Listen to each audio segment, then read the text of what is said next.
Good afternoon. Thank you for coming, everybody. We're here at Newcastle Civic Centre for the North of Tyne Combined Authority extraordinary Cabinet meeting, where there is just one item on the agenda. There are some apologies. Councillor Wearmouth, Councillor Kilgour might be late, and Councillor Johnson. Welcome everybody to the meeting, including Councillor Graham, who's Carl's substitute. Does anyone have a declaration that they've not yet declared? No? Great. So there is one item on the agenda. To give this a bit of context, we've been asked by central government to hold an extraordinary meeting in order that we approve the winding up of the North of Tyne Combined Authority as part of the process to create the new North East Mayoral Combined Authority. That's scheduled to occur in May 2024, a few months from now. It's worth pointing out, though, that all of the programmes and contracts that the North of Tyne has and all of the staff will be transferred over to the new organisation. So it's a case of the authority is dead, long live the new authority. And we've spent, some of us, quite a long time trying to get to this place. But just for a moment, let's think of what the alternative might have been. We might have been about to go into the second, I would think, very successful term of the North of Tyne Combined Authority with our new tranche of money from the Gateway Review. We've achieved an awful lot in that time. Thousands of jobs, nearly 2,000 homes being built, child poverty prevention programmes, support for businesses, support for the environment, and tens of thousands more people trained in adult education. But instead, we've negotiated with central government. We now have the most well-funded devolution deal in the entire country, not any longer 4.3 billion, but now over 6.1 billion with the latest tranche of transport funding announced. And I think this is about ambition, actually. We could have stayed where we were. We chose to be ambitious, try to get the region together, and we will have control of our transport system. And boy, do we need it, with the way people are finding it hard to move around at the moment. So I think this is a testament to the Geordie saying, shy bairn's getting out. With that, I'm going to ask our monitoring officer, John Softly, to formally introduce the report. Thank you, Chair. As you say, Chair, this is an update on the statutory process to create a new mayoral combined authority for the North East region, which will replace this combined authority and the North East Combined Authority, which covers the South of Tyne area. As set out in the report, the Secretary of State has confirmed that he is satisfied that the relevant statutory criteria have been met, and the Secretary of State is now in the process of preparing the necessary statutory order to give effect to these changes. All of the local authorities in the North East region and both the combined authorities, including yourself, Mayor, need to consent to the making of the order. And so similar reports are going to all the cabinets of the local authorities in the region and also to NTCA. So this report asks Cabinet to agree in principle to consent to the order and authorise the Head of Paid Service to issue the final consent when the Secretary of State sends the final form of the order, which we expect to be in the very near future.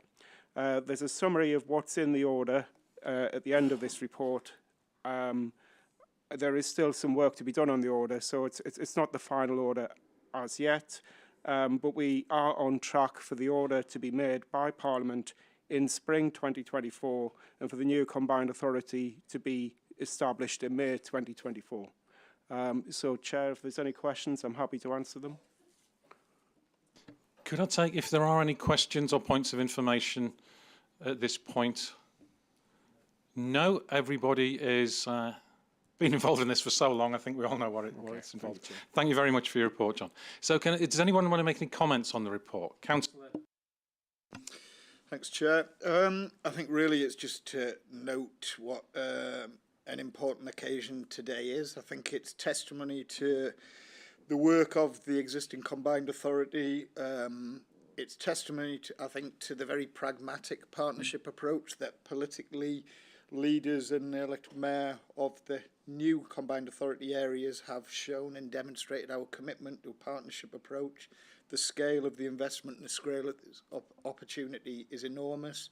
I think we're developing trust, and we've got a very, very ambitious programme for change for the region. Many of us have been involved in discussions of forms of devolution in this region for time immemorial, I think, to actually see the progress now. And I think finally, really, I'd just like to thank the officer corps within the current combined authority and across the local authorities, because this has been an enormous task. We're still not quite there, but it's I think it's testimony to their commitment to support us as well. Thank you. Thank you, Nick. Echo all of that. Yes. So I would also echo that. I think this is a very exciting opportunity for us to continue to run our own councils, but to do it with others cross-border, cross-political party. I think we've created a very mature attitude amongst the political leaders, and one of trust. I certainly do, and I'm looking forward to working with the other leaders as we go forward on this exciting journey. I think the North of Tyne has been very successful, and I also congratulate the staff for moving things forward as quickly as they have. All I can say is it is a very exciting opportunity for all of us. It will require patience at times, I'm sure, but I know we will get there in the end, and I'm looking forward to it. Thank you very much, Glenn. I can't see anyone else indicating to speak, so just before we move to the formal consideration, can I just say thank you to all of the partners we've worked with at the North of Tyne. Obviously, our councils are constituent members, they are part of the North of Tyne, but all of the voluntary organisations, all of the businesses, the North East LEP, the universities, the educational institutions, everybody has been so fantastic at working together in this region. When I was elected, someone said, don't worry, the North East is very good at looking after the North East. And that's certainly what we've seen so far. But none of this would have happened without an immense shift put in by all our officers. So thank you to them. Let's move on then to the formal part of the meeting, the consideration of the report. So the recommendations, number one, we have considered the content of the report. Do we agree in principle to the making of the order? Drum roll, please. Someone has to say yes at this point. Thank you. And then concomitant with that is authorising the Chief Executive in consultation with me as the Mayor to issue consent on behalf of me and the North of Tyne to the Secretary of State when requested. There's nods there. And to finalise in the same way the terms of the side agreement regarding the support arrangements associated with these proposals. I can see nods there, thank you. And authorise the Chief Exec to take all of the necessary steps to implement these proposals. Agreed. Thank you. So that's it. The next meeting is 2 p.m. on Tuesday, the 28th of November. Thank you very much, everybody. I may put my...